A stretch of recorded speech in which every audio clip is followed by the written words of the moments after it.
वातावरण विकास, सरसफाई जस्ता विभिन्न कार्यहरूमा लगाउन सक्छौँ र सँगसँगै अन्य सरकारी निकाय, प्राइभेट निकाय जस्ता सङ्घ संस्थाहरूमा पनि आबद्ध गराउन सक्छौँ।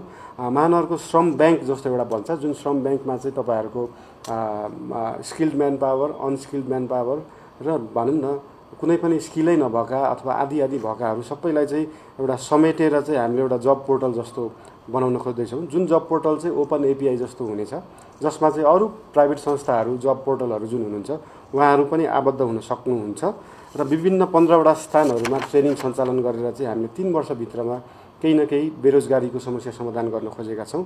यसमा आबद्ध हुनको लागि तलको लिङ्कमा क्लिक गरेर तपाईँहरू आबद्ध हुन सक्नुहुन्छ। तपाईँहरूको विशेषता के छ छैन, तपाईँहरू दक्ष हुनुहुन्छ, अर्धदक्ष हुनुहुन्छ कि कुनै पनि दक्षता छैन, त्यो चाहिँ यसमा चाहिँ तपाईँहरूले जानकारी दिनु भएमा हामीले यसलाई चाहिँ त्यही अनुसार अगाडि बढाउन सक्नेछौँ। धन्यवाद।